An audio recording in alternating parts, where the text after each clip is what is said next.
हाय, अस्सलाम वालेकुम। मैं निदाली मुबीन मज़हर एक बार फिर आपकी खिदमत में हाज़िर हूँ। आज फिर रीडिंग ले आई हूँ आपके लिए, जो कि रोज़ाना डेली ही लाती हूँ।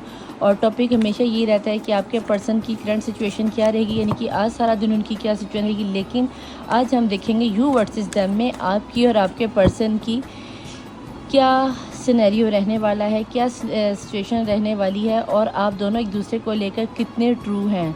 और जब भी मैं ये रीडिंग करती हूँ, दोनों तरफ से कार्ड बहुत स्ट्रॉन्ग निकल के आते हैं, तो मुझे नहीं समझ आती कि आप लोगों में ये खिटपिट क्यों हो जाती है। शायद सच्चे प्यार की अलामत है। तो रीडिंग को उम्मीद करती हूँ कि आपको टॉपिक समझ में आ गया। अगर तो रीडिंग को स्टार्ट करने से पहले आपको बता दूँ कि मेरी रीडिंग जर्नल होती है, कलेक्टिव होती है, टाइमलेस होती है और सभी किस्म के पर्सनस के लिए होती है। तेरे लिए, मेरे लिए, इसके लिए, जिसके लिए भी आप देखना चाहते हो आप देख सकते हो। जस्ट 2 लोगों के लिए मेरी रीडिंग नहीं होती, एक अंडर 18 जो प्रैक्टिकल लाइफ में नहीं है, और दूसरे सेम जेंडर सेक्स वालों के लिए मेरी रीडिंग नहीं होती। बाकी सभी के लिए, नानी, मामी, दरानी, जुठानी, सास, नंद, इधर वाले, उधर वाले, आसपास वाले, जिसके लिए, जिस सिनेरियो में देखना चाहते हो उसके लिए। यू वर्सेस देम में आपको खुद कंपेयर करना होता है, खुद अपने आप को चेक करना होता है कि कितनी रीडिंग आपके साथ रेजोनेट हो रही है और कितनी रीडिंग आपके साथ रेजोनेट नहीं हो रही। हो सकता है कि बाज़ पूरी की पूरी रीडिंग आपके साथ ट्यून इन हो जाऊं मैं और सारी की सारी रीडिंग आप ही की निकल आए। और ये भी हो सकता है कि आपके साथ कुछ भी रेजोनेट ना हो, तो आप नेक्स्ट रीडिंग पे जा सकते हो या किसी अदर चैनल पे जाके भी आप देख सकते हो। ठीक है, अगर ये रीडिंग रेजोनेट हो तो वेल एंड गुड, अगर ना हो तो इसको जाने दो, नेक्स्ट को आने दें। तो जो कि मेरा, तो अब रीडिंग को हम स्टार्ट करते हैं। जो कि मेरा एक स्टाइल है कि हम दुआ पहले करते हैं। आप लोगों में से बहुत से लोग कहते हैं कि निदा आपी आप दुआ बहुत अच्छी करती हैं, सुकून मिल जाता है। लेकिन बहुत से लोग ये भी कहते हैं कि निदा आपी आप दुआ बहुत लंबी करती हैं। तो भाई मैं पूरी कोशिश करूँगी कि दुआ को थोड़ा सा हम शॉर्ट कर दें। लेकिन पता है क्या, दुआ ज़्यादा देर मांगने से एक तो वाकई दिल को बहुत सुकून मिलता है, और दूसरा ये होता है कि आप बहुत अच्छे से हील हो जाते हो और रीडिंग की पॉजिटिविटी बहुत ज़्यादा खुल के सामने आती है। अब ये आप लोगों पर डिपेंड करता है। जितने लोग कहेंगे कि दुआ को 10 मिनट का रखें तो ये एक अच्छी बात है। अगर आपको नहीं अच्छा लगेगा तो मैं अपनी दुआ बहुत शॉर्ट कर दिया करूँगी, जस्ट सिंपल सिंपल सी दुआ मांग लिया करूँगी। जिस तरह आपको मुनासिब लगे मुझे नीचे ज़रूर कमेंट कीजिएगा कि दुआ को 10 मिनट की ही चाहिए या इससे भी कम 1-2 मिनट की भी चाहिए। तो वो तो बिल्कुल ही होगा ना, एक खाना पूरी करने वाली बात। अगर आपको चाहिए कि खाना पूरी करनी है तो वो सारे अदर चैनल्स में ये सब कुछ हो रहा है। अगर आपको दुआ में नहीं शामिल होना होता तो प्लीज़ आप ऐसा किया करो कि रीडिंग को 10 मिनट आगे स्किप कर दिया करो, आप डायरेक्ट रीडिंग पे चले जाया करो। लेकिन जिन लोगों को हील होना है, जिन लोगों को दुआ पे आमीन कह के सुकून मिलता है, आप कम से कम उनके लिए प्रॉब्लम क्रिएट ना करें, आप स्किप कर दिया करें, सीधा रीडिंग पे चले जाया करें। कोई बड़ा मसला नहीं है, ठीक है जी। तो लेट्स स्टार्ट, दुआ को शुरू करते हैं और करते हैं हम आज की रीडिंग की इब्तिदा। बिस्मिल्लाहिर्रहमानिर्रहीम। मुस्लिम है तो 3 दफ़ा दुरूद शरीफ पढ़ लीजिए। नॉन मुस्लिम है तो अपने रिलीजन के मुताबिक आप कोई भी पॉजिटिव रिचुअल अदा कीजिए। और मैं स्टार्ट करती हूँ दुआ। बिस्मिल्लाहिर्रहमानिर्रहीम। अल्लाहुम्मा सल्ली अला मोहम्मद वाले मोहम्मद, अल्लाहुम्मा सल्ली अला मोहम्मद वाले मोहम्मद, अल्लाहुम्मा सल्ली अला मोहम्मद वाले मोहम्मद वाजिल फरज। बिस्मिल्लाहिर्रहमानिर्रहीम। ए अल्लाह, ए यकता, ए यगाना, ए मौजूदा, ए बहुत ज़्यादा सही है, फैलाने वाले, ए करम करने वाले, बहुत ज़्यादा देने वाले, बहुत ज़्यादा बख्शिश वाले, ए बेपर्दा, ए बेपर्दा करने वाले, ज़मीन आसमान को बिला मुना पैदा करने वाले, अरुम राहिमीन, या अरुम राहिमीन, या अरुम राहिमीन, तू रहमान और रहीम है, तू खालिक और मालिक है, तू जिंदा को मुर्दा और मुर्दा को जिंदा करने पे कादिर। अपनी हलाल की हुई बातों को हम पर बेपर्दा कर दे। जिस तरह से तूने अपने कलाम कुरान पाक की हिफाजत फरमाई, इस तरह हमारी हिफाजत फरमा दे। जिस तरह तूने अपने रसूलों की मदद फरमाई, इस तरह गैबी वसीलों से हमारी मदद फरमाई। जिस तरह तूने मेरे बाप हज़रत आदम अलैहिस्सलाम की ख़ता को माफ़ फरमा के अम्मा हवा से मिलवा दिया और नबियों के बाप बना दिया, और नबियों के बाप बना दिया। मेरे खालिक मालिक, किसी तरह हमारे गुनाह कबीरा सीरा माफ़ फरमा के हमें अपनी बेहतरीन उम्मत में शुमार फरमा ले। हमें मोहम्मद मुस्तफ़ा की गुलामी करने की तौफीक अता फरमा दे। जिस तरह तूने हज़रत अय्यूब अलैहिस्सलाम को मुश्किलों में, आजमाइशों में डाल के उनको सेहत और तंदुरुस्ती ताकि उनको अपनी रहमतों से नवाजा। मौला हमें भी अपनी, हम तुम्हारी किसी भी किस्म की आजमाइश देने के काबिल तो नहीं है, लेकिन फिर भी मौला हमें सब्र, इस्तक़लाल और इस्तिक़ामत अता फरमा और हमें पुख्ता कदम रहने की तौफीक अता फरमा। मेरे मौला, जिस तरह तूने हज़रत यूसुफ़ अलैहिस्सलाम को अंधेरे कुएं से निकाल के मिस्र की शहनशाह बादशाह हुक्मरानी अता फरमा दिया। मेरे खालिक मालिक, हमें नाकामियों की, अंधेरों की, वसवसों की, झूठे दलासों की दलदलों से निकाल कर, नाकामियों की दलदलों से निकाल कामयाबी, कामरानी और रूहानी मार्फत की बुलंदियों पर बिठा दे। हमें उस तरह का बना दे जिस तरह का मोहम्मद और तू हमें देखना चाहता है। मेरे खालिक खालिक व मालिक हमें हमें इस तरह हमारी मदद फरमा जिस तरह तूने हज़रत इब्राहीम को आतिश नमरूद से बचाया मौला, हमें आतिश हसद से, आतिश कब्र से, आतिश दज्जाल से, आतिश बरज़ख से और आतिश जहन्नुम से बचा लिया। मेरे खालिक व मालिक हमें ये दौर दज्जाल जा रहा है, दौर दज्जाल वो दज्जाल है जिसे 1,24,000 पैगम्बरों ने पनाह मांगी मौला, हम उस दौर में जा रहे हैं। हमारे वक्त के इमाम साहब रसूल ज़मान का ज़हूर जल्द से जल्द और हमें अपनी खास हिफाजत में फरमा दिया। मेरे खालिक मालिक जिस तरह तूने हज़रत इस्माइल को ज़िबा अज़ीम का तोहफ़ा अता फरमाया मौला, हमें शहादत हुसैनी का तोहफ़ा अता फरमा दिया। मेरे खालिक मालिक जिस तरह तूने हज़रत नूह अलैहि को सफ़ीना निजात अता फरमाई, हमें सफ़ीना फ़ातिमी और सफ़ीना हुसैनी अता फरमा दिया। मेरे खालिक मालिक जिस तरह तूने बतूल सूरा बीबी मरियम अलैहिस्सलाम की गैबी वसीले से मदद फरमाई मौला, जो लोग इस वक्त हाथ फैलाए उन सब की गैबी वसीलों से मदद फरमा दे कि बेशक तू अरुण राहिमीन तू सबकी मदद फरमाने पर कादिर है। मेरे खालिक मालिक जो चीज़ हमारे लिए नामुमकिन है तेरे लिए तो नामुमकिन का सवाल ही पैदा नहीं हो। तेरे एक कुन पर हमारी ज़िंदगियों की छोटी छोटी ज़िंदगियों के सिनेरियो खड़े हैं मौला, तो जस्ट कुन कहेगा फ़या कुन हो जाएगा। मेरे खालिक मालिक जिस तरह तूने हज़रत मूसा अलैहिस्सलाम की गुनाहगार उम्मत पर मोनो सलवा की बारिश की, जिस तरह तूने मूसा अलैहिस्सलाम की उम्मत पर समंदर में 12 रास्ते खोल दिए, तुझे मैं वास्ता देती हूँ 12 इमाम 14 मासूमीन का हमारी मुश्किलों की, परेशानियों के, नाउमीदियों के, मायूसियों के, घबराहटों के दरवाज़ों को बंद करके रहमतों के 12-14 के सदक़े में दरवाज़े खोल के हम पे अपनी रहमतों की बरसात फरमा दे। तू रहमुर राहिमीना, तुझे मोहम्मद मुस्तफ़ा के उस पहले दीदार, पहली मुस्कुराहट, पहले आंसू का वास्ता देती हूँ। मेरे खालिक व मालिक तेरे रहमान होने का वास्ता देती हूँ, उस खूबसूरत मुस्कुराहट का वास्ता कि जिसके दीदार पर तूने कुल आलमीन को खल्क़ कर दिया। कुल आलमीन में 18,000 से ज़्यादा आलमीन है, जिसमें हर तरह की मखलूक तेरी सजदा रोज़ हो रही है मौला। उसमें तूने हमें अशरफुल मखलूक़ात की सादत बख्शी, ना सिर्फ अशरफुल मखलूक़ात की सादत बख्शी मौला, तूने हमें नबियों के बाप हज़रत आदम अलैहिस्सलाम की औलाद में पैदा फरमाया। ना सिर्फ मुझे हज़रत आदम अलैहिस्सलाम की औलाद में पैदा फरमाया बल्कि मुझे औरतों में शुमार फरमाया कि क़यामत के रोज़ जब मेरी आकाज़ादी फ़ातिमा ज़हरा सलामुल्लाह अलैहा बतूल कुबरा की सवारी गुजरेगी तो मैं उनकी ज़ियारत करने की शर्फ याब हो सकूँगी। मेरे खालिक मौला तेरी नेमतों में सबसे बड़ी नेमत यह है कि तूने हमें मुझे एक नबी ज़ादी बनाया। मेरे मौला मुझे औरत होने के नाते पर्दा करने की तौफीक अता फरमा और मुझे मेरे बाप हज़रत आदम अलैहिस्सलाम और मेरे बाप सामने सुरखरू होने की तौफीक अता फरमाया। मेरे खालिक मालिक मेरे किरदार को इतना बुलंद कर दे कि लोग मुझे मेरे नाम से नहीं मेरे किरदार से जाने की ऐसी होती है।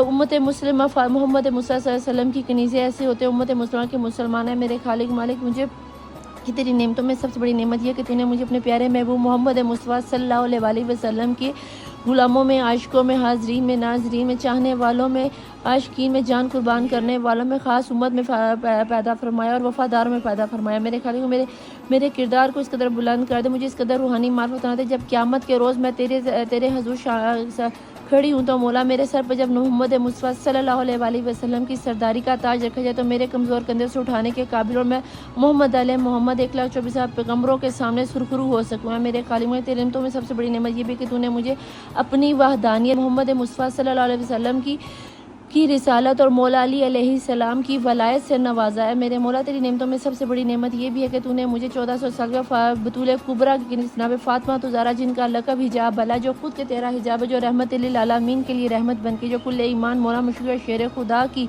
निफ्स ईमान बन के, जो सरदाराने जन्नत मशबरो शबीर मौला हसन हुसैन अलैहिस्सलाम की जन्नत को अपने कदमों में लिए जन्नती औरतों की सरदार की कनीज़ मुझे बना दिया। मौला मुझे इस काबिल बना दे बीबी फ़िज़ा तरफ फ़ातिमा ज़हरा सलामुल्लाह अलैहा की कनीज़ी अता कर दिया। मेरे खालिक मालिक बीबी रुबाब अलैहिस्सलाम की उजड़ी हुई झोली की सदक़े में हर बे औलाद को साहिब औलाद कर दे। तेरी नेमतों में सबसे बड़ी नेमत है ये भी है कि तूने मुझे 1400 साल के बाद ना सिर्फ मौला हुसैन अलैहिस्सलाम का आज़ादार बनाया बल्कि मौला हुसैन ने मुझे करबला की वो सरजमीन का जवार बनाया जहाँ पे तेरे 1,24,000 पैगम्बर ना सिर्फ सजदा किया बल्कि उनका खून भी बहा, जहाँ पे 70 हज़ार फरिश्ते ना सिर्फ मौला हुसैन अलैहिस्सलाम की ज़ियारत करते हैं बल्कि क़यामत तक दोबारा उनकी बारी नहीं गई। छोटी सी उम्र में तूने मुझे करबला का 2 बार का सवार बनाया। मेरे खालिक में हाथ फैलाए, आंखों में आंसू लिए, कुल आलमीन की मखलूक को गुआ करके तुझसे हाजत तलब करती, मुझे मेरे शौहर, मेरे घर वालों, मेरे बच्चों के साथ करबला की ज़ियारत नसीब फरमा और हर साल फरमा। मुझे इस कदर नवाज दे कि मौला मैं जब चाहूँ तेरी ज़ियारत के लिए हज उम्रा करने के लिए आ सकूँ, जब चाहूँ करबला की ज़ियारत के लिए जा सकूँ।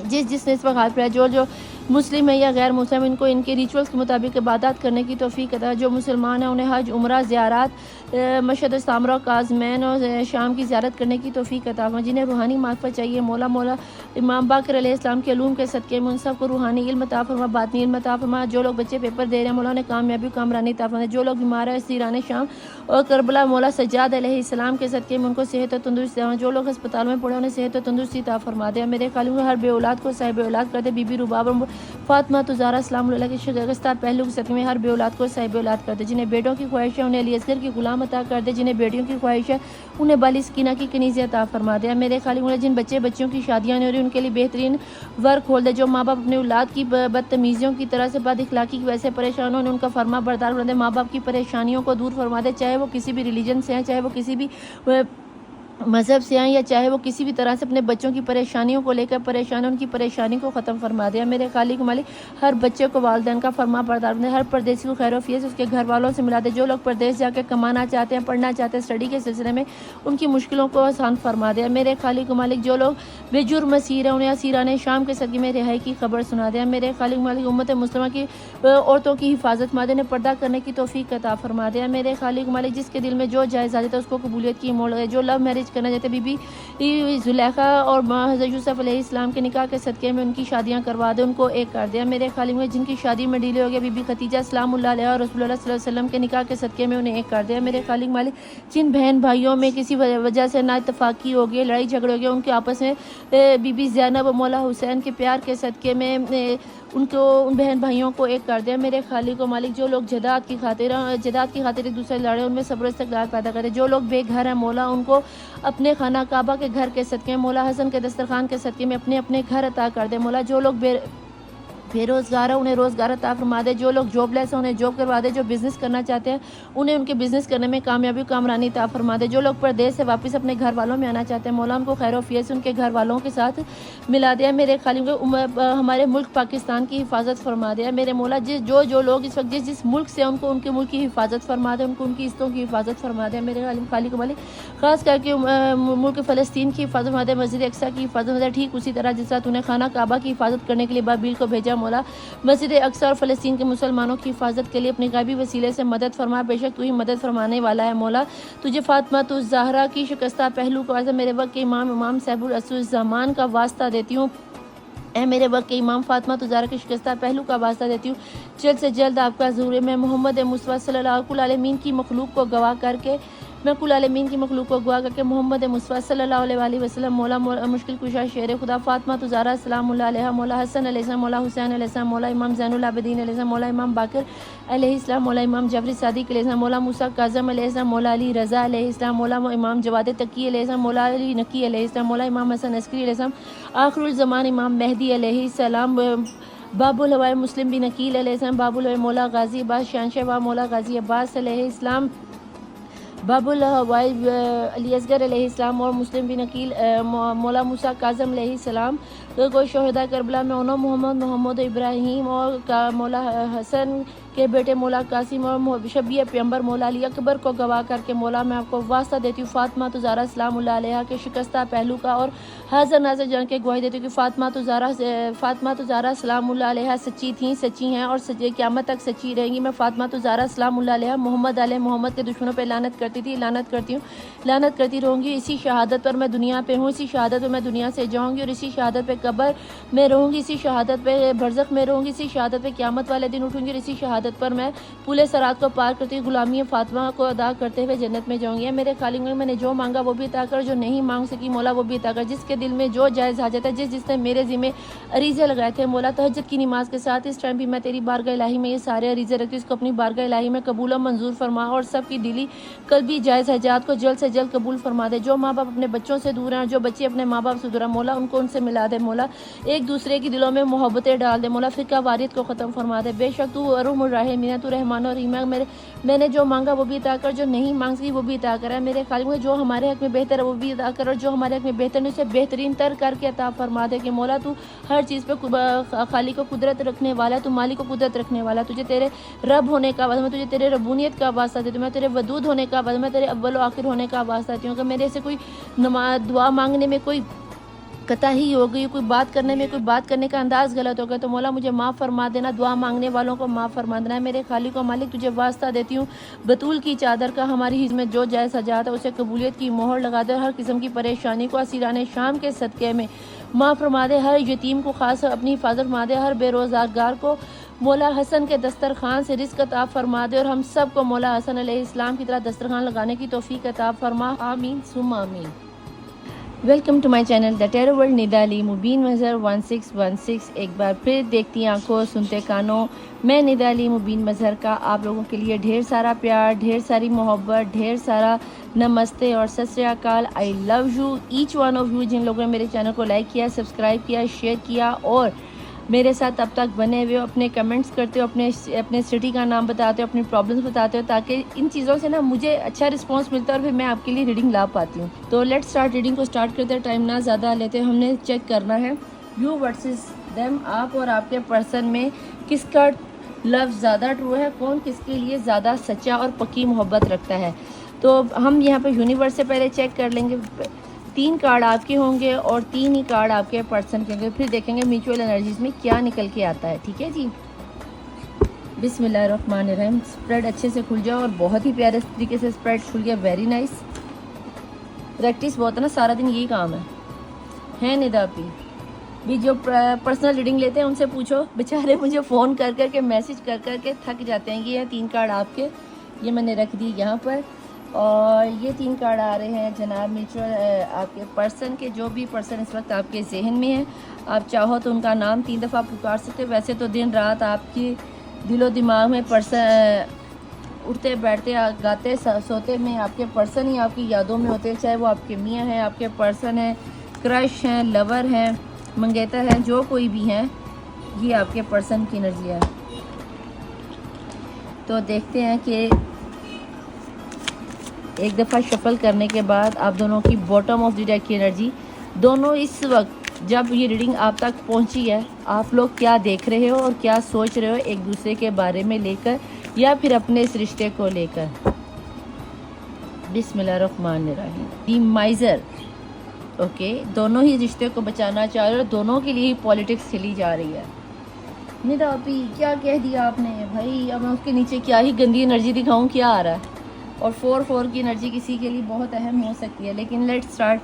आप दोनों ही एक दूसरे को खोने से डरते हो और दोनों ही एक दूसरे के लिए माखल हुए जाते हो। कहीं ना कहीं ऐसा लगता है जैसे प्यार बेइंतहा होने के बावजूद कहीं रस्में कस्में ऐसी हैं कि जहाँ पे दोनों ही अपना कदम बढ़ा नहीं पा रहे हो। पहले हम आपकी एनर्जी देखेंगे। आप बहुत ज़्यादा इनोसेंट हो, आप बहुत ज़्यादा लवेबल हो, बहुत ज़्यादा प्यार करने वाले, बहुत ज़्यादा रहम दिल हो, बहुत ज़्यादा लोगों पे जल्दी ट्रस्ट कर लेते हो, बहुत नाजुक दिल के हो, बहुत बड़ी से बड़ी बात को इग्नोर करके छोटी से छोटी बात पे रो देने वाले पर्सन या पर्सन हो। एडवेंचर, बहुत कुछ नया करना चाह रहे हो, बहुत कुछ नया। रीबर्थ, नहीं जनाब, आपके लिए तो एक खुशखबरी आ गई है, रीबर्थ की एनर्जी है यहाँ पर।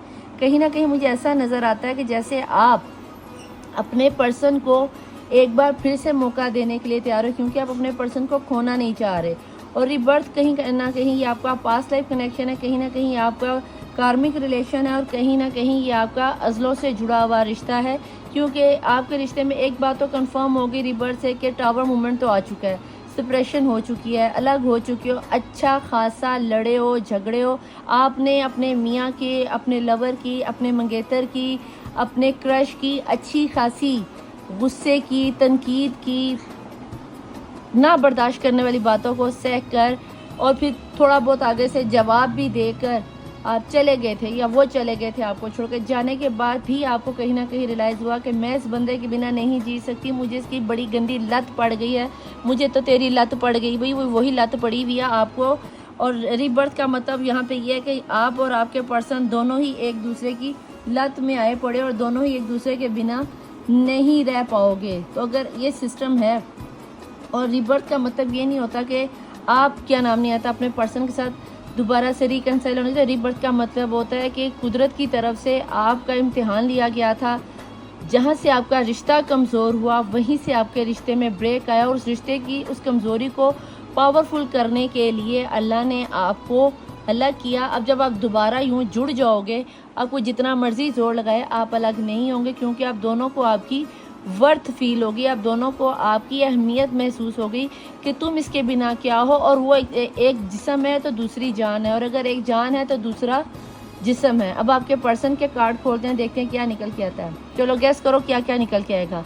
यहाँ तक पहुँच गए तो नीचे कमेंट बॉक्स में रीडिंग को रोक के लिखना ज़रूर कि क्या निकल के आएगा। देखते हैं आप कितना मैनिफेस्ट कर रहे हो। प्लीज़ रिमाइंड, प्लीज़ एंजल्स बताएं। फ्लॉवरिंग, आपके पर्सन तो भाई फूलों की तरह आपकी मोहब्बत में खिले खिले जा रहे हैं। वो कहीं ना कहीं या तो अपनी मोहब्बत आप पे लुटाना चाह रहे हैं, या फिर अपनी मोहब्बत की खुशबू से आपको महकाना चाह रहे हैं, या कहीं हार्ड वर्क कर रहे हैं, कोई ऐसा अमल ज़रूर कर रहे हैं जिसकी फ्रेगनेंस आपकी लाइफ में भी आ रही है। और इस चीज़ को अभी आपको शायद तो या तो रियलाइज़ होना शुरू हुआ है, या वो रियलाइज़ करना चाह रहे हैं। आपके पर्सन लौट कर आपकी तरफ आ रहे हैं, उन्होंने अपनी तरफ से ताले खोल दिए हैं, जंजीरें खोल दी हैं, अब वो आपके इंतज़ार में हैं। और जहाँ पे मुझे लगता है कि आपके पर्सन या तो टॉरस हो सकते हैं, लियो हो सकते हैं, और इसके अलावा मुझे आपके पर्सन की एनर्जीज़ में यहाँ पर जेमिनी और सेजिटेरियस की एनर्जी बहुत स्ट्रॉन्ग नज़र आती है। और यहाँ पे आ गया है जी ऑर्डरीनेस, कहीं ना कहीं आपके पर्सन यहाँ पे मुझे आपकी तरफ प्यार की, मोहब्बत की खुशबू बहलाते हुए लाते हुए नज़र आते हैं। ये यहाँ पे फ्लावरिंग सॉरी यहाँ पे फ्लावरिंग सॉरी यहाँ पर फ्लावरिंग था, और साथ में आ गया ये गार्डन में आपके जानू बेबी ने फ्लावर की एक टोकरी पकड़ी हुई है, और चुन चुन के फूल, चुन चुन के रहमतें, बरकतें, खुशियाँ, आपकी आजमाइशें, फरमाइशें पूरी करने के लिए हर वो मुमकिन कदम उठा रहे हैं जिससे उन्हें लगता है कि आपके पर्सन या उनकी पर्सनी उनसे खुश हो जाएंगे, हैप्पी हो जाएंगे, और आपकी ज़िद और मन मानी को पूरा करने के लिए वो आएंगे।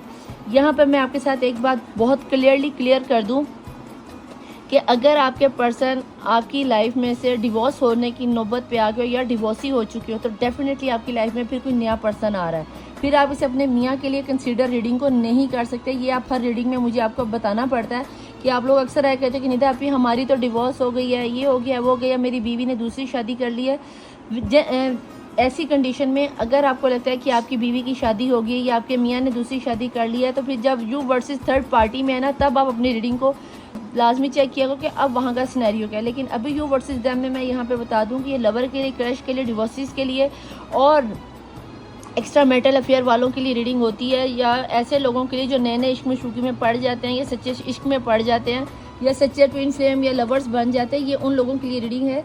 तो यहाँ पर जो लोग सेपरेट हो चुके हैं, डिवोर्स हो चुकी है और कहीं दूसरी जगह पे सेटलमेंट हो चुकी है, तो भैया फिर आप ये चेक करने के लिए, चस्का लेने के लिए आए हो कि अब मेरे बाद उनकी लाइफ में क्या जाने वाला है। ये भी सिनेरियो मुझे यहाँ पे एक नज़र आता है, और इसको मैं बहुत कम छेड़ती हूँ क्योंकि फिर ऐसे लोगों की ना जो अंदर दिल के अंदर सुरसुराहट हो रही थी ना, वो बढ़ जाती है। फिर वो ना अपने छोड़ा हुआ रिश्ता छोड़ पाते हैं, और जिस रिश्ते पे चल रहे होते हैं ना, वो भी रिश्ता यानी कि ख़राब होना शुरू होता है। तो मैं इस तरह आप लोगों को डबल माइंडेड नहीं करती, मैं इसलिए क्लियरली बेसिक बातों को आपको लेके बताती हूँ कि यार मुझे यहाँ पे ये नज़र आता है। अगर आपकी छोटी मोटी लड़ाई हुई है, या अगर मियाँ बीवी में 100 तरह के लड़ाई झगड़े होते हैं, माँ की तरफ आके बीवी बैठ जाती है, या शौहर माँ बाप की बातों में आके बीवी पे हाथ वगैरह उठा देता है, तो इस तरह का अगर सिनेरियो, तो मुझे दोबारा से पैचअप होता हुआ नजर आता है। लेकिन अगर सिनेरियो में आप लोगों की डिवोर्स हो गई है, अलग हो गए हो, कि एक तरफ चला गया, दूसरा दूसरी तरफ चला गया, देन ये रीडिंग आप लोगों के लिए नहीं है। यहाँ पर ये भी बता दूँ कि मुझे ऐसा लगता है कि जैसे आपके पर्सन के या आप में से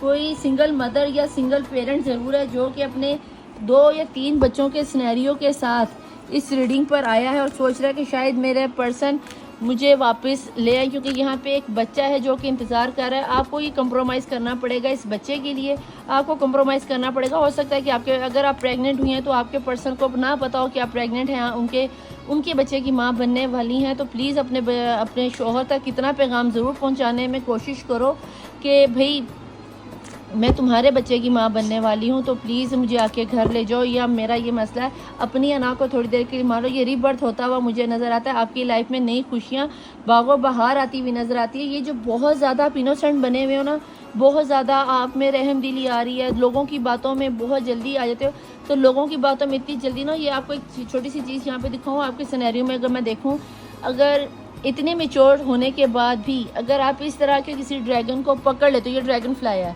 अगर ये ड्रैगन फ्लाई किसी को कुछ कहता नहीं, लेकिन अगर इसे ख़तरा महसूस हो जाए तो ये डस भी लेता है।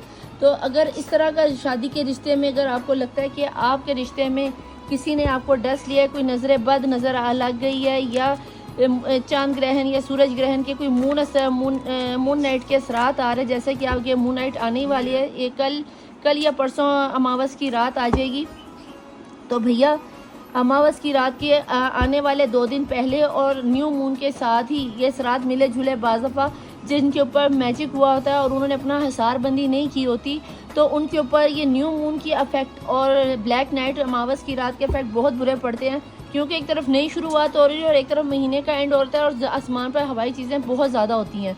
तो कहीं ना कहीं आप लोग बहुत जल्दी गिरफ्त में आ जाते हो। अगर आपकी हिसारबंदी नहीं हुई तो प्लीज़ अपनी हिसारबंदी करवाएं, ताकि इन चीज़ों से आप नेगेटिविटी से आप बच सको। प्लीज़ डिवाइन प्लीज़ एंजल, यहाँ पे मैं ये देखना चाहूँगी मेरे देखने वाले पर्सन जिनकी नज़र के सामने से रीडिंग गुजरी है, वो अपने पर्सन को, करंट पर्सन को, जो भी उनके दिलो दिमाग और दुनिया में चल रहे हैं, उनको लेके क्या कमिटमेंट, कहीं ना कहीं आप अपने पर्सन के साथ कमिटमेंट चाहते हो, वापस अपने पर्सन के साथ एक होना चाहते हो, वो आपका होना बनता भी है। क्योंकि यहाँ पर मुझे ऐसा लगता है जैसे कि आप अपने पर्सन के साथ लव यू वन करना चाह रहे हो, आप अपने पर्सन के साथ लव यू वन कर चुके हो, इमरान हाशमी को बहुत बहुत बहुत पीछे छोड़ चुके हो और अब उसकी यादें बातें आपको रहने बहने नहीं दे रही। तो भैया अब आपका दिल करता है मेरा जानू बेबी मेरे पास आए, मुझे आहो आहो करे, मुझे बाहों में ले, प्यार करे, ये करे वो करे, या आप उसके साथ करो, तो करो ना, किसने रोका है। डेटिंग क्या मैंने कहा पहले कार्ड से ही अंदाज़ा हो जाता है। अच्छी एनर्जी है, मुझे बहुत अच्छी लगती है कसम से। मैं बिल्कुल भी ऐसे मामलात में अपने व्यूअर्स को जज नहीं करती, मुझे प्यार वाली एनर्जी वैसी बड़ी अच्छी लगती है, तभी तो मैंने ये डेक लिया है। मुझे ये डेक इसीलिए पसंद है कि आप लोगों के ट्रू जज्बात निकल के बाहर आते हैं। प्लीज़ डिवाइन प्लीज़ एंजल मुझे बताएं कि ये तो एनर्जी इनके पर्सन की एनर्जी इनके लिए क्या निकल के आ रही है। एंड में बॉटम अबंडेंस आ रही है आपके पर्सन की, लास्ट टाइम की तरह अभी भी बहुत अच्छी एनर्जी। लास्ट टाइम भी आपके पर्सन की एनर्जी बहुत ज़्यादा थी, अबंडेंस का कार्ड उधर भी आया था। यहाँ पे ये चुनने का मौका मिला आपके पर्सन को, फर्स्ट पार्टी में, थर्ड पार्टी में, फोर्थ पार्टी में, माँ में, बीवी में, बहन भाइयों में, बिजनेस में, कारोबार में, बच्चों को चुनने का मौका मिला। तो इस वक्त वो आपको चुनकर, उन्हें पता है कि उनकी लाइफ की अबंडेंस खुशियाँ आपके साथ है, तो वो आप ही को चुनेंगे, क्योंकि वो आपकी लाइफ में सतरंगी बहार लाना चाहता है। रिम्बो रिवावर कहीं ना कहीं उन्हें पता है कि अगर मुझे अपने पर्सन को खुशियाँ देनी है तो मुझे इसके साथ होना चाहिए। आपकी सादगी में जो उन्हें सुकून मिलता है, वो उन्हें सुकून कहीं नहीं मिलेगा, वो सुकून उन्हें सिर्फ आपसे ही मिलेगा और वो सुकून आपको ही देना है उन्हें। और यही चीज़ आप भी चाहते हो, यही चीज़ आपके पर्सन भी चाहते हैं। अब देखना ये है कि बॉटम ऑफ द डेक की एनर्जी में दोनों की क्या एक ही जैसी ही एनर्जी आती है। यहाँ पे तो सोलमेट का निकलना कंफर्म हो गया कि आप दोनों सोलमेट हो, और यहाँ पे आ गया है डिस्ट्रॉइंग फेमिनिन। कहीं ना कहीं आपके अंदर और मायूसी आ गई है। दी गार्डनर यहाँ पर आप में और आपके पर्सन में कहीं ना कहीं दोनों की ये म्यूचुअल एनर्जी। यहाँ पे ऐसा लगता है जैसे इतना ज़्यादा प्यार और मोहब्बत होने के बाद भी आप दोनों मियाँ बीवी, आप दोनों सोलमेट, आप दोनों ट्विन फ्लेम में कहीं ना कहीं एतमाद की मुझे कमी नज़र आती है। ऐसा लगता है जैसे आप लोग एक दूसरे से बात करने से भी कन्नी कतराते हो। तो जनाब ये तो थी आपकी क्या नाम था म्यूचुअल एनर्जी में कि आप दोनों ही कहीं ना कहीं नाउम्मीद हुए पड़े। अब देखते हैं कि टैरो से देखते हैं कि आखिर आप लोगों में टावर मूवमेंट किस चीज़ पर आया था और दोबारा आप लोगों का पैचअप क्या होगा। करंट एनर्जी आपकी क्या जा रही है और आपके पर्सन की क्या जा रही है। ठीक है, दोनों के लिए अलग अलग डेक यूज़ करूँगी, लेकिन कोशिश करूँगी कि देखते हैं कि परफेक्ट क्या निकल के आता है। लास्ट टाइम तो दोनों की रीडिंग में प्यार उमड़ के आ रहा था और अभी भी मुझे आपके पर्सन आपकी तरफ इन्वॉल्व होते हुए बहुत शिद्दत से नज़र आते हैं, लेकिन कहीं ना कहीं मुझे लगता है जैसे आप अपने पर्सन से बहुत ज़्यादा गुस्से में हो और आपकी तरफ से लड़ाई हुई थी। लास्ट टाइम भी आप ही की तरफ ज़्यादा निकल के आ रहा था। आप अपने गुस्से को कंट्रोल नहीं कर पा रहे हो, इसी वजह से आप ना उम्मीद होते हो ना, तो आपके पर्सन भी ना उम्मीद हो जाते। तो अपने आप को जितना पॉजिटिव रखोगे उतनी जल्दी आपके पर्सन भी लौट कर आपकी तरफ आएंगे और वो आपके ही इंतज़ार में खड़े हैं। ठीक है जी, आप अपने दिल के दरवाजे खोलो, उनको माफ़ करो, देन देखो आपके लिए क्या रिजल्ट निकलते हैं। प्लीज़ डिवाइन प्लीज़ एंजल्स, मैं यहाँ देखना चाहूँगी कि मेरे देखने वाले व्यूअर्स की अपने पर्सन को लेके जो भी इनके जहन में माइंड में चल रहे हैं, जो एनर्जीज आ रही हैं, बताएं ज़रा ये क्या सोच रहे हैं। आपका मांग रहे हो शादी, डिमांड है आपकी शादी की कि हमें शादी करनी चाहिए, बहुत टाइम हो गया हमें अफेयर चलाते हुए, बहुत टाइम हो गया हमें बातचीत करते हुए, बहुत टाइम हो गया हमारी मंगनी को या निकाह को रुखसती चाह रहे हो और पूरी तरह से चाह रहे हो कि समाज इसमें शामिल हो, जैसे कि एक आम लड़की लड़के की शादी होती है।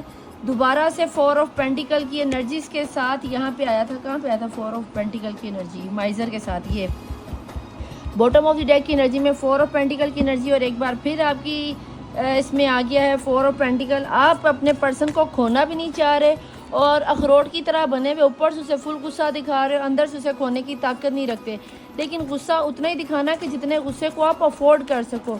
कहीं ना कहीं मुझे ऐसा लगता है जैसे आप अपने पर्सन को इतना गुस्सा दिखा रहे हो कि आपको लगता है आपके पर्सन आपको मना लेंगे। कहीं ना कहीं आपके मियाँ हैं, मंगेतर हैं, जो भी हैं, क्रश हैं, लवर हैं, जो भी हैं, आपसे ये आपको बहुत अच्छे से पता है कि आपके पर्सन आपसे बहुत प्यार करते हैं। लेकिन अगर वो किसी मजबूरी की वजह से आपसे शादी की ऑफ़र नहीं रख पा रहे या नहीं कर पा रहे, तो थोड़ा सा आप भी अंडरस्टैंड कर लो। आप उनको सिर्फ हल्की फुल्की बचकाना हरकतें आप कर रहे हो। आपको अपने पर्सन की मजबूरी का अंडरस्टैंड कर रहे हो बहुत अच्छे तरीके से। लेकिन उसके बावजूद भी अगर आप ये कहो ना कि नहीं भाई तुम्हें मेरी ही बात माननी पड़ेगी, मुझे अलग से घर लेके दो, मुझे सबके सामने दुल्हन बना के ले जाओ, ये डिमांड आपकी थी कि सबके सामने शादी करनी चाहिए, समाज के सामने, बड़े बुजुर्गों के सामने। लेकिन जहाँ तक मैं देख रही हूँ, या तो आप अपने पर्सन से एज में बहुत ज़्यादा छोटे हो, या फिर ये रिश्ता नेट से मिला हुआ, सोशल मीडिया से मिला हुआ लगता है, और कहीं ना कहीं यहीं पे आपका ट्रस्ट ब्रेक हुआ है, और आप कहीं ना कहीं किसी मैरिड पर्सन के साथ या सिंगल मदर या सिंगल फादर के साथ अच्छे खासे इन्वॉल्व हुए, और आपको बहुत अच्छे से पता है कि ये पर्सन 1 या 2 या 3 बच्चों के बाप या माँ हैं, और उसके बाद भी आप इनके साथ इन्वॉल्व हो। ये भी हो सकता है कि आप भी डिवोर्सी हो और आपके पर्सन भी डिवोर्सी हो, या दोनों ही मैरिड हो और दोनों ही दूसरे एक्स्ट्रा मैरिटल अफेयर में पढ़कर अपना घर ख़राब करने की कोशिश कर रहे हो। तो अपने सिनेरियो को थोड़ा सा चेंज करके देखो और एक दूसरे की मजबूरी को समझने की कोशिश करो। यहाँ पे बहुत ही स्पेसिफिक मैसेज निकल के आ रहा है, जैसे कि आप कहीं ना कहीं चाहते हो कि आपके पर्सन आपको सबसे पहले प्योरिटी दे, अपनी माँ बाप को छोड़ दे, बहन भाइयों को छोड़ दे, पहली बीवी को या दूसरी बीवी को या तीसरी को, एक्स्ट्रा मैरिटल अफेयर में सिर्फ आप ही की मानी जाए। तो किसी भी रिश्ते में, चाहे माँ बेटी का रिश्ता है, बाप बेटे का रिश्ता है, मियाँ बीवी का रिश्ता है, बहन भाई का, सिर्फ हमारी ही नहीं सुनी जाती। जब हम एक समाज में, एक घर में रहते हैं, वहाँ सभी की सुनी जाती है और कही जाती है। तो कहीं ना कहीं औरत को ही कंप्रोमाइज़ करना पड़ता है। अगर आप कोई लेडी है तो थोड़ा बहुत कंप्रोमाइज़ कर लो, लेकिन अगर लगता है कि पानी सर के ऊपर से गुजर गया है, तो फिर इस पानी को गुजर जाने, तो फिर टेंशन लेने वाली ज़रूरत क्या है? ठीक है, तो ये आप पर ज़्यादा डिपेंड करता है। मुझे आप अपने पर्सन से प्यार करते हुए तो नज़र आते हैं, लेकिन कहीं ना कहीं मुझे मनी इश्यूज़ भी नज़र आते हैं। हो सकता है कि आपने अपने पर्सन से मनी की डिमांड की हो कि भाई मुझे तो पैसा चाहिए, हमारे घर में खाने के लिए नहीं, तुम मेरी ख्वाहिशों को, फरमाइशों को किसी भी सूरत में पूरा नहीं करते। लोगों के मियाँ तो ये करते हैं, मियाँ वो करते हैं, तुमने आज तक मुझे ये नहीं लेके दिया, वो नहीं लेके दिया, मुझे गाड़ी चाहिए, मुझे फलाना चाहिए, ढींगना चाहिए। इस तरह की कुछ एनर्जी बनती भी नजर आती है, जैसे कि आप बहुत ज़्यादा पैसा कर रहे हो। कुछ इस तरह का सिनेरियो, अगर इस तरह का आपका सिनेरियो बन रहा है, पैसों की लालच कर रहे हो, तो खुदारा इस तरह की लालच मत करो। अपने पर्सन के सिनेरियो को समझने की कोशिश करो। पैसा आने जाने वाली चीज़ होती है यहाँ पे। या तो मुझे लगता है आपको बहुत से लोगों में से ये रीडिंग शायद आप लोगों के साथ रेजोनेट, ये बहुत स्पेसिफिक मैसेज है, ये बहुत स्पेसिफिक मैसेज। ऐसा लगता है जैसे आपके पर्सन ने आपसे कहा हो कि यार अगर तुम अपनी ज्वेलरी बेच दो तो मैं अब्रॉड चला जाऊँ, यार तुम ज्वेलरी बेच दो तो मैं कोई नया बिजनेस कर लूँ, या कुछ इस तरह का। और आप अपने नाम किया हुआ सोना या पैसा या रुपया जो भी है अपने पर्सन को देना नहीं चाह रहे हो। कहीं ना कहीं आपके अंदर बहुत ज़्यादा उतावलापन और नाएतमादी नज़र आती है। ठीक है, आपको अपने पर्सन पर कहीं ना कहीं मुझे भरोसा नज़र नहीं आता, क्योंकि ये बहुत ही छोटी एनर्जी है और बहुत चीप किस्म की एनर्जी इस वक्त यहाँ पे बन के आ रही। जैसे ऐसा लगता है कि आप अपने पर्सन को शायद लालची समझ रहे हो। अभी तक इतने कार्ड में जितनी एनर्जी निकली, मुझे आपके पर्सन ना तो चीप लगे और ना ही कोई लालची टाइप बंदा लगता है या बंदी लगती है। लेकिन कहीं ना कहीं आप इस पर्सन को पैसों के मामले में, किसी पावर के मामले में जज करने की कोशिश कर रहे हो। यहीं पे आप गलती कर रहे हो, आपको यहाँ पे थोड़ा सा सब्र करना पड़ेगा। इन्फिनिटी का नंबर है, कहीं ना कहीं आपकी आजमाइश तो चल ही रही है, लेकिन यहाँ पे अगर आप अपने पर्सन को शेर बन के खाना चाह रहे हो तो वक्ती तौर पे तो भैया आप चेक को कैश कर लोगे, लेकिन ये पर्सन अगर आपके हाथ से निकल गया तो फिर वो मेमना, तो आपको पता है शेर तो मेमने को खा जाता है, और मेमने को अगर खा लिया जाए तो मेमने की ज़िंदगी फिर बाकी नहीं रहती। तो ये आप पे डिपेंड करता है कि आप सब्र के साथ अपने पर्सन का साथ देते हो, कदम के साथ कदम मिलाते हो, या फिर रिबर्थ। तो डेफिनेटली मुझे आप लोगों में से कई लोगों का होता हुआ नजर है, कि कई लोगों का मुझे यहाँ पर डिवोर्स या सेपरेशन होती हुई हमेशा के लिए भी ख़त्म होती हुई नजर आती, क्योंकि यहाँ पे कहीं ना कहीं मुझे आपके अंदर वो चीज़ नज़र नहीं आती। आप सब्र नहीं रख पा रहे हो, आपके अंदर हर वक्त कोई ना कोई सोच चल ही रही है, चाहे वो पॉजिटिव चल रही है, नेगेटिव चल रही है, आप अपने दिमाग को सुकून दे ही नहीं रहे हो। आप मेंटली तौर पर स्ट्रेस में हो, आपकी हेल्थ मुझे बहुत ज़्यादा ख़राब है, मुझे आपका लीवर का मसला बहुत ज़्यादा नजर, एडिक्शन बहुत ज़्यादा नज़र आती है। मेल होंगे तो डेफिनेटली स्मोकिंग या ड्रिंकिंग में लग गए होंगे, या फिर सारी रात जागने में लग गए होंगे, कुछ ना कुछ ऐसा ज़रूर है। मेंटली स्ट्रेस बहुत है, आप अपने दिमाग को बिल्कुल भी सुकून नहीं दे रहे हो। साम धाम दंड बेस कुछ भी करो, मेरी बात को मानो या मैं अपनी बात को मनवाऊंगी। और बॉटम ऑफ द डेक की एनर्जीज में देखते हैं मैजिशियन की एनर्जी से ये नज़र आता है, ये शिफलिंग के दौरान भी था, अगर आपने देखा होगा तो ये आपकी बॉटम ऑफ द डेक की एनर्जी है। कहीं ना कहीं ऐसा लगता है कि आप साम धाम दंड बेस कुछ भी करो, बस मेरी ख्वाहिशों को फरमाइशों को पूरा करो। और अगर इन ख्वाहिशों फरमाइशों को पूरा ही करवाना है तो भाई फिर उस तरीके से अपने आप को सिचुएशन में ढालो भी। प्लीज़ डिवाइन, प्लीज़ एंजल्स, मैं यहाँ पे देखना चाहूँगी यू वर्सेस देम में मेरे देखने वाले व्यूअर्स के पर्सन की एनर्जी इस वक्त कैसी है, वो अपने मेरे इस व्यूअर्स को किस तरह देख रहे हैं, मेरे पर्सन को कैसे देख रहे हैं, कि उनके जहन में क्या चल रहा है। ये आपका पास्ट लाइफ कनेक्शन भी हो सकता है। बॉटम ऑफ द डेक, आप अपने पर्सन को बचपन से जानते हो, 5 साल पुराना, 10 साल, डेथ की एनर्जी, रिबर्थ की एनर्जी। अगेन आपके पर्सन भी यही बार बार कोशिश करें कि सुलह हो जाए, सुलह हो जाए, सुलह हो जाए, लेकिन कहीं ना कहीं आप में मुझे वही मैंने बात करूंगी कि आपके पर्सन की तरफ से ही सुलहनामा आ रहा है। यहाँ पे यूनिवर्स की तरफ से आ रहा है। यहाँ पे आपके पर्सन को भी ये रियलाइज़ हो रहा है कि शायद मैंने अपने माँ बाप के पीछे लग के आपको अच्छा खासा जलील कर दिया, थप्पड़ मार दिया, हाथ उठा दिया, माँ बहन की गाली गलौज कर दी, कुछ इस तरह की आपकी सेल्फ रिस्पेक्ट नहीं की या कुछ भी इस तरह का सिनेरियो में, तो उन्हें अपनी गलती का एहसास हो रहा है और इसीलिए वो दोबारा से आपके दरवाजे पर घुटने टेक कर आएंगे और आपसे कहें कि जानू बेबी मुझे माफ़ कर दो, कोशिश करना तो माफ़ कर देना। आपको प्रपोजल दिए जा रहे हैं लेकिन आप उनकी ऑफर्स को एक्सेप्ट नहीं कर रहे। लेकिन अगर आपने ज़्यादा देर इस चीज़ को कंटिन्यू रखा तो आपके लिए एक बुरी खबर ये भी है कि आपके पर्सन को बहुत सारे प्रपोजल दिए जा रहे हैं, बहुत सारी ऑफर्स दी जा रही है। अभी तो आपको प्रायोरिटी दे रहे हैं, अभी तो वो आपके लिए सारे रिश्तों को छोड़े कि नहीं, जो मेरी पर्सन ही है, जो मेरा पर्सन है, जो मेरा लवर है, जो मेरी ज़िंदगी जिसके साथ मैंने दुनिया बसाई है, हमारे अंदर किस मियाँ बीवी में, किस लवर में लड़ाई झगड़े नहीं होती, हम फिर से एक हो जाएंगे।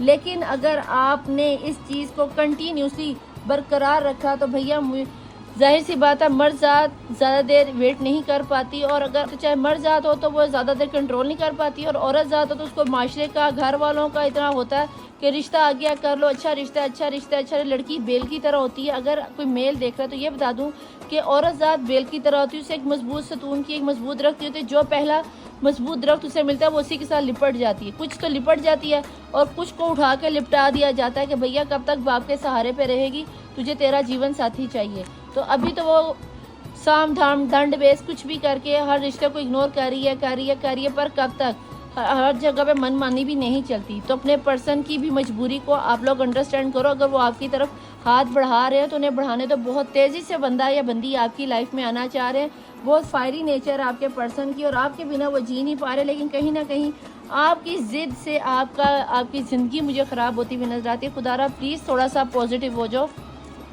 इतनी लंबी दुआ करने का मुझे क्या फ़ायदा, इतनी ज़्यादा आपको हील करने का मुझे क्या फ़ायदा, क्योंकि यहाँ पे मैं आपके पर्सन को तो समझा नहीं सकती, जो इस रीडिंग पे है मैं उसी को समझा सकती हूँ और आप ही को बता सकती हूँ कि यार ऐसे नहीं, ऐसे कर लो, अपनी ज़िंदगियों को संवारो, गुस्से को थूक दो। और यहाँ पे स्ट्रेंथ का कारण निदा भी हमने बहुत सब्र किया है, थोड़ा सा और कर लो, क्या ही फ़र्क पैदा है। जहाँ पे अपने रिश्ते को बचाने के लिए इतना कुछ कर रहे हो, वहीं पे अपने रिश्ते को बचाने के लिए थोड़ा सा जहर का घूंट थोड़ा सा और पी लो और सेट हो जाओ। ये जो बार बार जहन में वसवस यार, इन वसवसों को ख़त्म करो। आप लोग में से बहुत से लोग अपने रिश्ते को बचाने के बाबों के पास, तवीज़ धागे के पास जा रहे हैं। जितना सिफली इल्म करोगे उतना आपका रिश्ता आपसे दूर होता चला जाएगा। तो कोशिश करो, फूल का कदम आपके पर्सन के दोबारा, ये मेजर अरकाना ही आ गया, मेजर अरकाना के नीचे आपके पर्सन एक न्यू शुरुआत करेंगे, एक रिस्क लेंगे, आपकी तरफ कदम उठाएंगे। अगर आपने एक्सेप्ट कर लिया वेल एंड गुड, और अगर ना किया तो फिर ये आपके पर्सन का फर्स्ट और लास्ट चांस होगा। क्योंकि इसके बाद अगर आप देखो तो एक कोई एंजल है जो से मना कर रहा है कि नीचे खाई है, लेकिन फिर भी आपके पर्सन उसको इग्नोर करते हुए उस खाई में कूदना चाह रहे। वो खाई क्या, वो खाई आप हो। अगर तो आपने एक्सेप्ट कर लिया तो पैराशूट से उड़ते हुए पीछे सूरज है, तो वो सूरज की रोशनी में आपकी लाइफ में अबंडेंस आ जाएगी। और अगर आपने उनको कैरी ना किया तो फिर वो नीचे खाई में जाके गिरेंगे और फिर वो कभी आपकी लाइफ में वापस लौट कर नहीं आएंगे। तो ये आपकी लाइफ में एक मौका है कि अपने पर्सन को किसी भी सूरत में जाने मत देना, ठीक है जी। और यहाँ पर उनके घर वालों की, माँ की, समाज की एनर्जी आ गई, क्वीन ऑफ पेंटिकल। कहीं ना कहीं वो अपने माँ बाप के हाथों मजबूर है, रस्मों कस्मों में मजबूर है। हाँ, सारी मजबूरियाँ आप ही, सिर्फ इन्हीं को, हमें तो कोई मजबूरी नहीं है। इन्हें तो सारी टेंशन है, इन्हें बच्चों की टेंशन है, इन्हें सास की टेंशन है, बहन की टेंशन है, दरानी की, जेठानी की, इसकी उसकी, बस एक मेरी ही फिक्र नहीं है। तो भाई जहाँ पे माँ की या बीवी की हुक्मरानी चलती हो ना, वहाँ पे मर्द लोग अक्सर घुटने टेक देते हैं, क्योंकि मर्द अगर माँ के सामने घुटने टेकेगा तो वो तो माँ है, वो तो ये भी कह देगी मैं क़यामत वाले दिन तुम्हें दूध नहीं बख्शूंगी, मैं ये कर दूंगी, मैं वो कर दूंगी। बाप है तो वो कह देगा मैं जदाद से आग कर दूंगा। तो भाई अगर बीवी है ही उसकी, तो बीवी तो सबसे पहले यही कहेगी मुझे छोड़ दो, मैं जान दे दूंगी, मैं ये कर दूंगी, मैं वो कर दूंगी, मैं बच्चों को ले जाऊंगी। और मर्द की कमज़ोरी है उसके बच्चों के हाथों में मजबूर है। और अब डेफिनेटली यहाँ पे एक्स्ट्रा मैरिटल अफेयर में ज़्यादातर लोग हैं 2 या 3 बच्चों का सिनेरियो। अगर आपको लगता है कि आप इस पर्सन के साथ रह सकते हो तो फिर आपको अपनी अना को नीचे करना ही पड़ेगा। और ये एक कदम आपके पर्सन आपकी तरफ ज़रूर उठाएंगे। अगर उठा लेते हैं तो वेल एंड गुड, और अगर आपको इस चीज़ पर ट्रस्ट आ जाता है तो बहुत ही अच्छी बात है। यहाँ पे मुझे आपके पर्सन बहुत पॉजिटिव एनर्जी में नज़र आते हैं, सिवाय सिर्फ इसके सन की energy bottom of the deck में। यहाँ पर मुझे आपके पर्सन बहुत ही ज़्यादा पॉजिटिव नज़र आ रहे हैं। यहाँ पे सिर्फ एक एनर्जी ऐसी निकल के रही है कि जिसने आपके रिश्ते को तोड़ा मरोड़ा है। उसके बाद आगे किंग ऑफ कप और सन के नीचे छुपी हुई एनर्जी में आपके पर्सन आपसे प्यार कितना करते हैं। कुछ लोगों के लिए छुपी हुई एनर्जी में डेविल की एनर्जी, फिर वही प्यार की एनर्जी और लवर्स की एनर्जी। आपके पर्सन तो भैया बहुत अच्छी एनर्जीज में नहीं है। अगर अच्छी एनर्जीज में शक और शुबाहत की एनर्जीज में, तो वो मुझे सिर्फ यहाँ पर आप लोगों की एनर्जी शक और शुबाहत में पड़ती हुई नज़र आती है।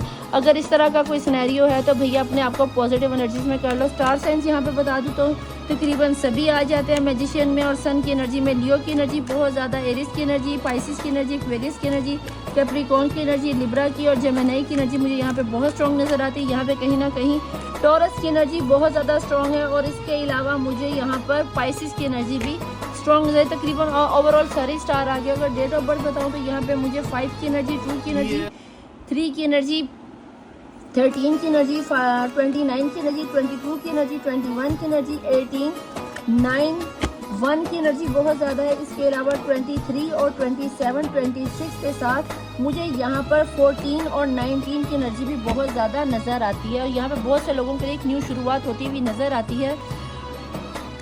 एज अगर मैं आप लोगों को यहाँ पे बताऊँ तो मुझे यहाँ पर एज 23, 27, 29, 33, 44, 45 की एज में मुझे लोग नज़र आते हैं। इसके अलावा मुझे यहाँ पर 20 की एज यहाँ पे बहुत ज़्यादा है। 32 की एज यहाँ पे बहुत ज़्यादा नज़र आती है। ज़्यादातर लोग या तो 32 से लेकर 35 की एज में देख रहे हैं, या फिर यहाँ पर 24 से लेकर 28 की एज में आपकी एज कहीं ना कहीं आपकी या आपके पर्सन की आती है।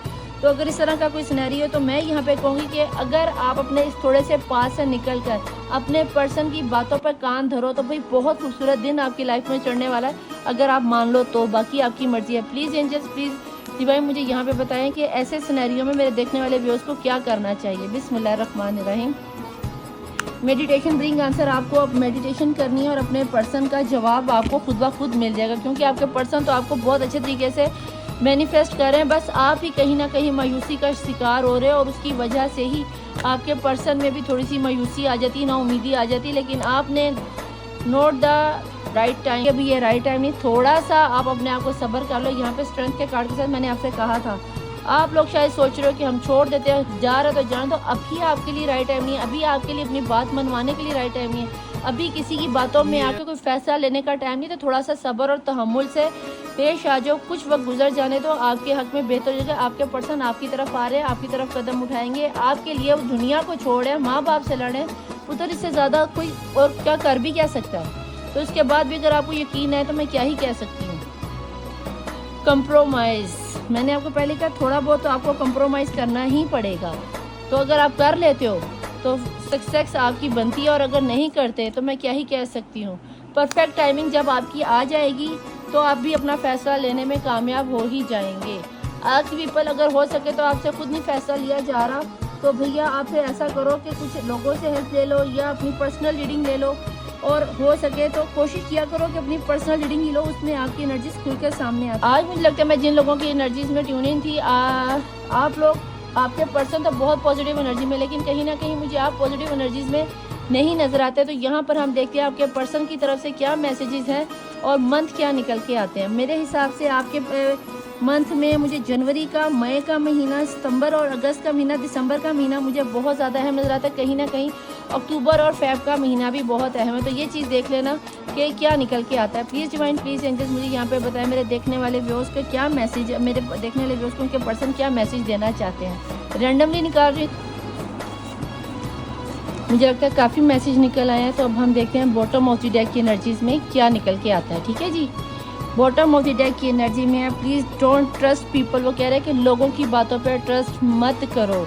Please don't trust the people. मत करो लोगों की बातों पर ट्रस्ट। और नीचे छुपी हुई एनर्जी में मार्च का महीना बहुत ही आप लोगों के लिए अहम, तो कोशिश यही करना कि अपने पर्सन की बातों पर ट्रस्ट करना, लोगों की बातों पर ट्रस्ट मत करना। चले देखते हैं कि मैसेजेस में क्या निकल कर आया है। कोशिश तो मैंने यही की कि मैसेजेस कम निकले, बाकी देखते हैं आपके पर्सन आपको क्या मैसेज देना चाह रहे हैं। और उनकी एनर्जी मुझे तो बहुत अच्छी लगी, आपका भैया पता कोई नहीं। आप लोगों को तो मैं भी हील कर करके क्या ही कहूँ।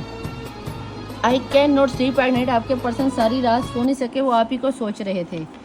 You are the only one for me. तुम ही काफ़ी हो मेरे लिए, मुझे दुनिया में और कोई नहीं चाहिए। इसीलिए आप में भी डेथ एंड रिबर्थ की एनर्जी है और आपके पर्सन में, और इसीलिए वो आपके लिए रिस्क उठाएंगे। आप भी उनके लिए काफ़ी हो। जिलहज का ये महीना 12वां महीना और दिसंबर का महीना नॉन मुस्लिम्स के लिए बहुत अहम हो सकता है। तो कोशिश करना कि इसी महीने में, या तो आपके पर्सन ने बहुत दफ़ा आपके पास आने की कोशिश की हुई है, इसी महीने में आप दोनों की लड़ाई। जुलाई का महीना बहुत ही अहम आप लोगों के लिए। इसके बाद दिसंबर का महीना अगेन आ गया। दिसंबर आप लोगों के लिए बहुत अहम हो सकता है। इसके बाद आ गया कमिंग गुड न्यूज़। आप लोगों के घर में गुड न्यूज़ आ रही हो सकता है। आपके पर्सन प्रपोजल लेके आ रहे जो कि मुझे आते हुए नज़र आते हैं, और कहीं ना कहीं आप एक्सेप्ट नहीं करोगे, लेकिन गुड न्यूज़ आती हुई नज़र आती है। किसी के लिए गुड न्यूज़ अच्छी जॉब की भी हो सकती है, बेबी का सिनेरियो भी हो सकता है, शादी की भी हो सकती है, या एंगेजमेंट वगैरह भी होते हैं। जनवरी का महीना मैंने बोला था कंफर्मेशन होगी। जनवरी बहुत अहम आप लोगों के लिए। Your eyes is so deep. वो आपकी आंखों में खो जाते हैं जब वो आपकी आंखों को देखते हैं। जमात सानी अप्रैल का महीना नॉन मुस्लिम्स के लिए। अप्रैल महीना आ ही गया, देख लीजिए। मैंने कहा कि जो चीज़ कह रही होती है वो आ जाती है निकल के। I promise I will change. आपके पर्सन आपसे वादा कर रहे हैं कि तुम मुझे माफ़ कर दो। जून का महीना मैं बदल कर आऊँगा, तुम्हारी सोचों पर पूरा उतरने की कोशिश करूँगा, और अगर आप माफ़ कर सकते हैं तो ज़रूर माफ़ कर देना। Please don't go. उसकी लाइफ से बिल्कुल मत जाओ, वो चेंज होने की पूरी कोशिश कर रहे हैं। नवंबर का महीना बहुत ही ख़ास। इसके बाद जी डोंट लीव मी अलोन। मुझे अकेला छोड़ के मत जाओ, आप उनकी पूरी दुनिया हो। अगस्त का महीना, महीने बहुत निकला है भाई। 1 मंथ हो सकते हैं, आने वाले 1 मंथ में आपके पर्सन लौट कर आपके पास आ जाए। अगर नॉन मुस्लिम है तो मुहर्रम के महीने में लौट के आपके पास आ जाएंगे, या फिर मुहर्रम के महीने में 1 महीने के अंदर अंदर आपकी बातचीत दोबारा से शुरू हो जाएगी, या फिर इस तरह का आपको गुड न्यूज़ तो आ ही रही है, तो कुछ इस तरह का सिनेरियो ज़रूर बन जाएगा कि आपको कंफर्म हो जाएगा कि आपका पैचअप हो गया या रीयूनियन हो गया। ठीक है जी। I have mother issue. माँ की एनर्जी मैंने आपको पहले भी दी, कंफर्मेशन होगी। इसकी माँ ने पूरी तरह से उसको आगे लगाया हुआ, तो लिहाजा मुझे नहीं समझ आती कि माएँ अपना वक्त शायद महले भूल जाती हैं। I hope you will wait for me. मुझे लगता है कि आप अभी भी उनका इंतज़ार करें। I really need you. उनको बहुत सख्त ज़रूरत, थोड़ा सा इंतज़ार कर लो। इसके बाद आई विल कॉल और टेक्स्ट। मैंने आपको क्या क्या किया, रीयूनियन हो जाएगा या फिर आपका रिकनसाइल हो जाओगे, कहीं ना कहीं आपको कॉल टेक्स्ट मैसेज ज़रूर करेंगे। सचिन इधर भाई आया, वो कॉल आपकी ना उम्मीदी की वजह से वो नहीं कर रहे, वरना वो तो छलांगे लगाता हो आपके दरवाजे के बाहर खड़े। It is not over yet. अभी सब खत्म नहीं हुआ, तुम्हें ही ऐसा लगता है। फरवरी का महीना कंफर्मेशन। और last but not the least no. अगर तुम्हें लगता है कि हमारा रिश्ता ख़त्म हो गया तो मैं इस रिश्ते को ख़त्म होने नहीं दूंगी। अगर उसने आपको कंफर्मेशन दिया तो प्लीज़ इस चीज़ को, एनर्जीज को कैरी करो। आई लव यू 1 अपने आप को बोलना शुरू करो, अपने पर्सन को बोलना शुरू करो। आप भी यहाँ पे लिख के जाना कि मैं अपने पर्सन के बिना नहीं जी सकती। हाँ मैं तुम्हारा वेट कर रही हूँ, हाँ मैं तुमसे शादी करना चाहती हूँ।